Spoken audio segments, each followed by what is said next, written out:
सम्मानित मुल्क के मालिकों, मैं बौद्ध भिक्षु सुमित रतन। आप सभी लोग जानते हैं कि अब तक 9 बड़े बड़े बौद्ध सम्मेलन हमारी टीम के द्वारा सकुशल आयोजित किए गए, ऐतिहासिक आयोजित किए गए, जहां हजारों लोगों ने पहुंचकर संकल्प लिया बाबा साहब डॉक्टर अंबेडकर की धम्म क्रांति से अपने आप को जोड़कर पुरानी व्यवस्थाओं को त्याग कर बौद्ध बनाने का काम किया है। लगातार कई वर्षों से हम लोग सामूहिक सबको साथ लेकर, किसी एक व्यक्ति को नहीं, किसी एक संगठन को नहीं, पूरी विचारधारा के लोगों को, मेहनती, साहसी, परिश्रमी लोगों को साथ लेकर हम लोगों ने अब तक बड़े बड़े 9 बौद्ध सम्मेलन किए। हाल ही में झांसी संपन्न हुआ, इसके पहले प्रयागराज में संपन्न हुआ, इसके पहले हम लोगों ने मेरठ में संपन्न कराया, लखनऊ में संपन्न कराया, गोरखपुर में संपन्न कराया, अन्य तमाम जगह बड़े बड़े बौद्ध सम्मेलन संपन्न हुए।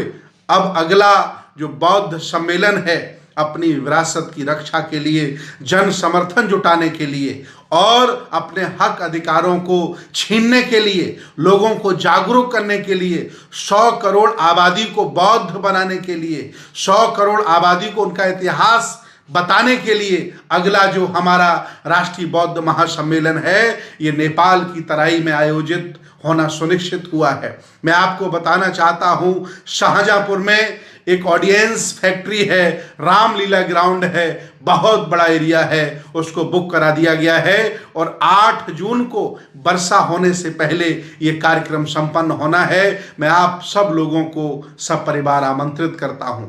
इस कार्यक्रम में पूरी दुनिया के तमाम बौद्ध विद्वान, पूरे भारत के बड़े बड़े लोग, बौद्ध विचारक, तमाम IAS, PCS, जजेस, डॉक्टर, इंजीनियर, नेता, अभिनेता, व्यापारी, सन्यासी, तमाम लोग इस कार्यक्रम में आ रहे हैं। ये कार्यक्रम अब तक का सबसे बड़ा आयोजन होने वाला है। मैं आपको बताना चाहता हूं, शाहजहांपुर से सटा लगा बरेली है, रामपुर, पीलीभीत, लखीमपुर खीरी बहुत बड़ा जिला है, इसके साथ सीतापुर, हरदोई, कन्नौज, इसके साथ साथ फर्रुखाबाद, बदायूं, आदा कासगंज, संभल, ये आसपास के सारे जिले हैं और शाहजहांपुर सबको कोऑर्डिनेट करता है। ये बीच का ऐसा स्थान है जहां सभी लोग आसानी से आ सकते हैं। मेरा प्रयास है इस राष्ट्रीय बौद्ध महासम्मेलन में कम से कम 1 लाख लोग सामूहिक धम्म दीक्षा लें और पधारें, ताकि वो अपनी संस्कृति, अपना दर्शन, अपने विचार और अपनी विरासत को जाने पहचाने।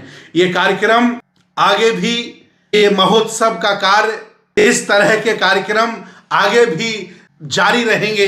इसके लिए मैं आप सभी लोगों से निवेदन करता हूं कि तन मन धन से इस कार्यक्रम को सफल बनाएं और मुख्य हमारा जो मुद्दा है, जो हमारी विरासत पर जालिमों ने कब्जा कर लिया है, उस विरासत को छुटाना है और उनसे मुक्त कराना है। चाहे वो बोधगया हो, कुशीनगर हो, श्रावस्ती हो, सारनाथ हो, शंकिसा हो, इन सभी बौद्ध विरासतों से जालिमों को भगाना है। अभी आप लोगों ने देखा होगा, बदायूं में हमारी बौद्ध विरासत पर कुछ मनवादियों ने कब्जा कर लिया था। हमारे संघर्षों के बाद मनवादी वहां से भागे और आज वो विरासत हमारे कब्जे में है।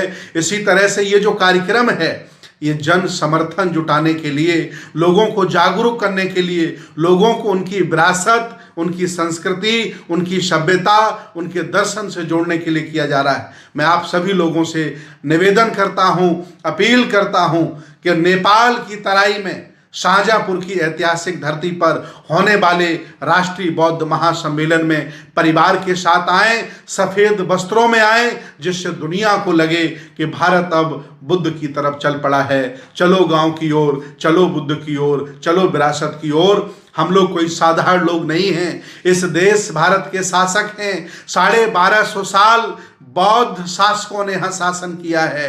अब वक्त आ गया है, सबको जगाना है, सबको इकट्ठा करना है और मिलकर के इस कार्यक्रम को आयोजन करना है। ये कार्यक्रम कोई मैं अकेला नहीं करता, सभी समान विचारधारा के संगठन, समान विचारधारा के लोग, बौद्ध भिक्षु मिलकर के इस ऐतिहासिक कार्यक्रम को करते हैं। मैं आप सभी लोगों को आमंत्रित करता हूं, 8 जून को आइए, शाहजहांपुर में हम लोग तथागत भगवान बुद्ध के दर्शन को आगे बढ़ाने का संकल्प लेंगे और मिलकर के बाबा साहब डॉक्टर अंबेडकर की धम्म क्रांति को आगे बढ़ाने का सपना पूरा करेंगे। बहुत बहुत साधुवाद, बहुत बहुत धन्यवाद।